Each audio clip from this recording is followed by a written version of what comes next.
ನಮಸ್ಕಾರ ವೀಕ್ಷಕರೇ. ಹುಣ್ಣಿಮೆಯ ದಿವಸ, ಅದರಲ್ಲೂ ಕೂಡ ವಿಶೇಷವಾಗಿ ಕಾರ್ ಹುಣ್ಣಿಮೆಯ ದಿವಸ ವಿಶೇಷವಾಗಿ ನಮ್ಮ ಮನೆಯ ಒಂದು ಗಿಡದಲ್ಲಿ ಅರಳಿರ್ತಕ್ಕಂಥ ಬ್ರಹ್ಮಕಮಲವನ್ನು ನೋಡ್ತಾ ಇದ್ದೀರಿ. ತುಂಬ ಖುಷಿ ಆಗ್ತಿದೆ. ಸೊ ಇನ್ನೊಂದು ಮೊಗ್ಗು ಕೂಡ ಇದೆ, ಬಹುಶಃ ನಾಳೆ ನಾಡದಲ್ಲಿ ಆಗ್ಬೋದು ಅಂತ ಅನಿಸುತ್ತೆ. ಅದ್ರ ಜೊತೆಗೆ ಕೆಳಗಡೆ ಕೂಡ ಇನ್ನೊಂದು ಮಗ್ಗಿದೆ.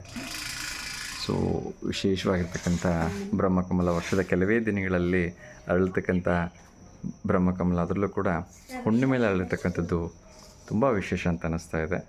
ಅದರ ಒಂದು ಸುವಾಸನೆ ಅದು ಎಷ್ಟು ಗಾಢವಾಗಿದೆ ಅಂತ ಹೇಳಿದ್ರೆ, ಸೊ ಮನೆಯಲ್ಲೆಲ್ಲ ಅದೆಷ್ಟು ಪರ್ಫ್ಯೂಮ್ಗಳನ್ನು ಹಾಕಿದ್ರೂ ಕೂಡ ಆ ಸುವಾಸನೆ ಬರಲಿಕ್ಕಿಲ್ಲ. ಅಷ್ಟೊಂದು ಸುಂದರವಾಗಿರ್ತಕ್ಕಂಥ ಸುವಾಸನೆಯನ್ನು ನಾವು ಕಾಣ್ತಾ ಇದ್ದೀವಿ.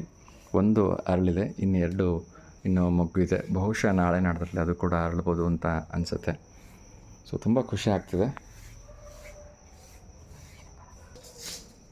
ಸ್ವತಃ ಬ್ರಹ್ಮನಿಂದ ಸೃಷ್ಟಿಯಾಗಿರ್ತಕ್ಕಂಥ ಹೂವು ಅಂತ ಹೇಳಲಾಗತ್ತೆ ಈ ಬ್ರಹ್ಮಕಮಲ. ಸೊ ನೋಡ್ತಾ ಇದ್ದೀರಿ, ಮಕ್ಕಳೆಲ್ಲ ಸೇರಿ ಈಗಾಗಲೇ ಈ ಬ್ರಹ್ಮಕಮಲ ಗಿಡಕ್ಕೆ ಪೂಜೆಯನ್ನು ಕೂಡ ಮಾಡಿದ್ದಾರೆ.